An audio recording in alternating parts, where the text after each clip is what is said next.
What's up guys, this is M3RKMUS1C and welcome to the Guitar Basics tutorial. I'll mostly be covering prep work that is essential to getting your foot into the door and some of the most crucial things to know when starting to play guitar. But I just have to come out now and say it, this is a very basic entry-level intro to guitar. If you're looking more for exercises or rudiments that you can put into practice every day that can help you get better at guitar, or if you're looking more for theory and like philosophy behind advanced level guitar, I'll have different tutorials for that. I do have plans to make an intermediate and an advanced tutorial, so once those videos are available, I'll have links for them in the description and at the end of this video. But for now, we're going to be covering the basics. First things first, picking the right guitar. This bad boy right here, no, that's not it. No, not the right guitar, not even for a beginner. When you're picking your first guitar, you need to base it off of your needs and what the guitar can offer for you. Here's a perfect example. My first guitar was like a low tier Fender Telecaster. And you know, it's a decent guitar, but it only had 21 frets and it has a fixed bridge. And for what I wanted to play, that just didn't cut it. So I obviously had to get a different guitar in the future. At that time, I was restricted to a 21 fret guitar when I wanted to be playing songs that required 22 or 24 frets. And on top of that, the Tele has a fixed bridge and I wanted a guitar with a tremolo. So naturally, the progression was to get a 24 fret guitar with a tremolo bridge. And the funny thing is that at the time, the guitar was actually around the same price range as that Telecaster. So if you don't have the money or if you're on a budget, make sure that you pick the right guitar the first time around so you don't have to buy another guitar. It most likely won't be the perfect or the best guitar, but it will be the right guitar for that situation. Why acoustic guitar, then electric guitar? I'm just gonna flat out say it right now. You don't need to start with an acoustic guitar, but it definitely does help. You can build the dexterity in your fingers very quickly because acoustic guitars typically have thicker necks. They also typically have higher actions and they also typically have thicker strings. All of this means that it is going to be more difficult to play, but your fingies will get stronger faster. And yes, I just did say fingies. There's also other factors that go into it too. If it has wider frets, that makes it more difficult to play and it increases the stretches, making your fingers get stronger. The list goes on and on. I'm just gonna add this too though. Not everyone is looking to play, you know, like shred music and play electric guitars. If acoustic guitar is as far as you want to go, then yeah, you're gonna get an acoustic guitar. And that just kind of makes it super simple. But if you're looking to shred on electric guitar and you don't really have that dexterity built up at first, acoustic isn't a bad starting point. I do want to add though that if you're going to be playing shred type of stuff, then you kind of want to get comfortable playing it on the right instrument. And I'm by no means like a big shred head, but it does help to be playing the instrument that you plan on playing all the time. This guitar right here is actually kind of the perfect example of something I don't want to play on a regular basis. This guitar right here has a very short scale neck with very small frets, and it's something you don't want to get accustomed to. Stay in tune. How does this sound? Oh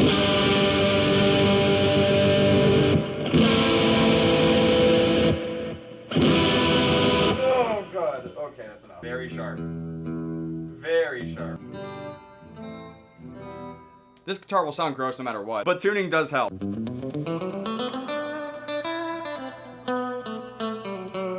Definitely not as bad. Make sure you're in tune before you play. It's a good habit to have, and you need to make it one if you haven't already. Seriously, before you plug in and play anything, just tune your guitar. It's that simple. And there's plenty of ways to get a reference point for tuning. There's free apps for your phones or tablets. You can go out and buy tuner pedals. Some amps have built-in tuners. I personally like these little Snark tuners, and no, this is not sponsored. It's just easy and simple. It's what I prefer. It probably won't provide the most pinpoint, precise kind of tuning, but it still gets the job done. It still keeps the guitar in tune for the most part, unless it's this thing. But I really just want to drill home the importance of being in tune. An in-tune player playing very basic material can sound better than a professional whose guitar is tuned to Y standard. Constantly set yourself goals. Find short and long-term goals for songs or riffs that you want to be able to play, and then do your best to complete them. And work your way up based off of what you know you can do. I'll give you guys a personal example. Not with this guitar though.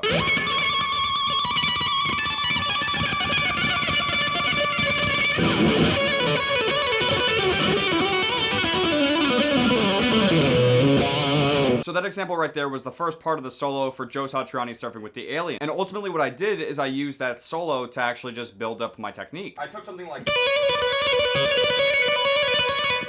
and I just kept playing the shit out of that. Seriously, that's about all you need to do. Obviously, you want to be able to do like...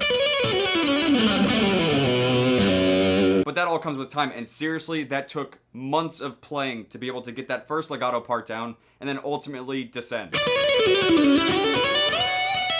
Don't get discouraged. The easiest thing to do when things get difficult is to give up. And I'll tell you right now, the only thing that separates mediocre players from these insane virtuosos is their willingness to fail, but then learn from their shortcomings and then move forward. And to validate that statement, I'm going to share with you a very disappointing but personal story. Many years ago, when I was first taking guitar lessons for electric guitar, I wanted to learn how to play Iron Man by Black Sabbath. And I just have to add that my teacher was a really awesome guy, and he believed the best way to teach was to really just listen to the student and try to teach him or her what they really wanted to know. And at that time, I really wanted to know how to play Iron Man. We went through the whole tab of the song, and I learned how to play it note for note, and then he threw a curveball at me. He wanted me to improvise over the solo. And something happened at that guitar lesson that normally doesn't happen to me at all. I froze. I completely froze. I started started feeling anxious. I felt incredibly insignificant. All of these different types of emotions started to overcome me, and what ended up happening is I didn't play anything. As a matter of fact, I almost started breaking down crying. And looking back, it was probably the lowest point of my music career, but seriously, it was like a heart-shattering, heart-wrenching kind of moment. At that very moment, I just felt like a complete failure. I felt a complete lack of confidence. I felt like I knew nothing. And the thing that kind of sucks is that I don't exactly remember how my teacher had handled it at the time, but he could tell that I was very uncomfortable in that situation. And what I would say is the simplest thing to do is just keep practicing. Just do your best to get that confidence back and try to build up your knowledge. Because realistically, that's all you can do. But no matter how much I drink, I will never be able to forget that memory.